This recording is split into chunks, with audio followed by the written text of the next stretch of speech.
All right, today we're going to dive into something pretty amazing. It's a text that's almost 2,000 years old. But you know what? It reads like a modern blueprint for building a community that actually thrives.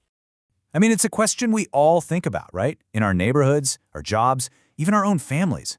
How do you build something that lasts? Something that doesn't just, survive, but actually gets stronger as time goes on? Well, believe it or not, the Apostle Paul tackled this exact problem. He wrote a letter to a bunch of early Christians in a place called Ephesus, and this wasn't just some feel-good pep talk. No, he laid out a real, practical, step-by-step framework. And that's what we're going to do. We're going to break it down piece by piece. So Paul just gets straight to the point. He spends the first few chapters on some really deep, heavy theology. Stuff about identity and salvation. But then he totally pivots. It's like he's answering the question that was on everyone's mind. Okay, that's all great, but now what? What are we supposed to do with all this? And right here, we get the first major instruction. He tells them to eagerly maintain the unity of the Spirit. Now think about that word, maintain.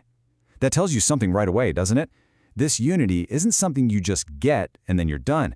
It's not automatic. It takes real, constant effort. So what's this unity actually built on? Yeah, Paul doesn't leave them hanging. He immediately lays out the foundational beliefs that hold the whole thing together. You can kind of think of them as the 7 pillars of their entire community.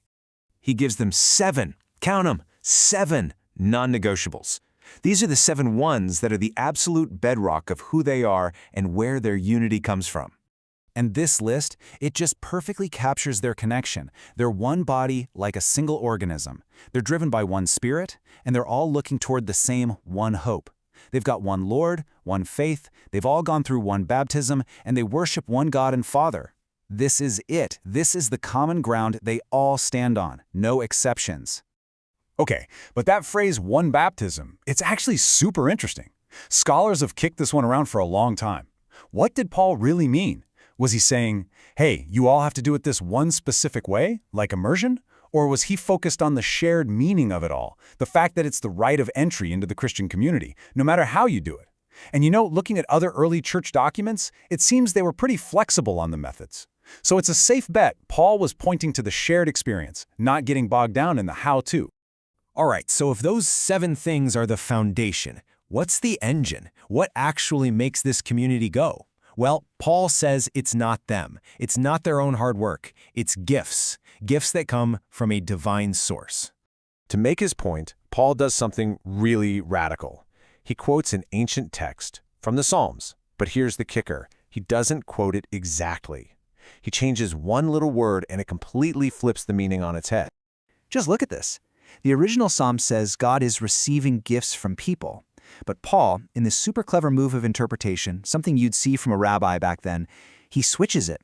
He says Christ is giving gifts to people. Now, that is not a typo.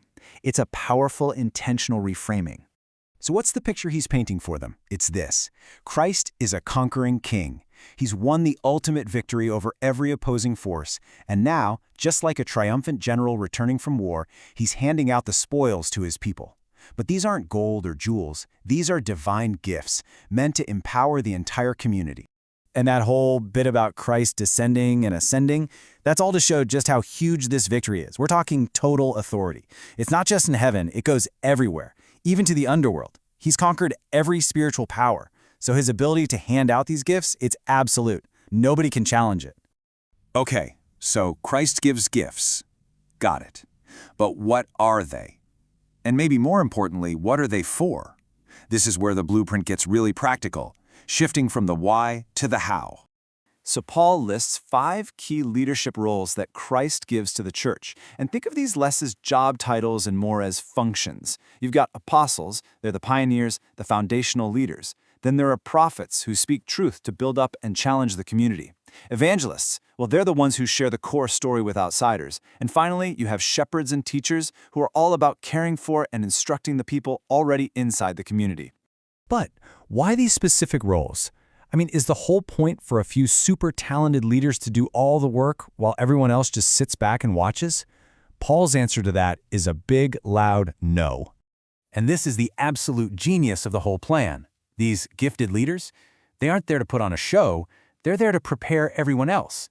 Their entire job is to equip every single person in the community for their own work of ministry. The goal is that the whole body, working together, builds itself up. See? It's all about shared responsibility, not some top-down command structure. So what's the end game here? You have this system of unity, these incredible gifts, this plan for equipping. What's it all for? It's all driving toward one single thing: spiritual maturity for the whole group.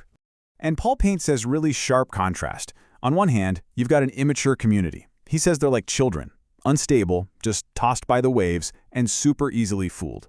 But on the other hand, a mature community is stable. It can handle the truth because it speaks that truth in love. It's growing, but not just randomly. It's growing intentionally up into Christ, who he calls the head. So when you put it all together, this blueprint isn't for a company or an organization. It's for a living, breathing organism. It's a body where every single part, from the leaders all the way down to the brand new member, is working the way it's supposed to, helping the whole thing grow and stay healthy. And the final measure of success? It's simple. The body builds itself up in love. See, Paul wasn't just writing dense theology, he was handing them a practical strategy for real unity, a strategy that's built on a shared foundation, powered by divine gifts, and has the goal of collective maturity.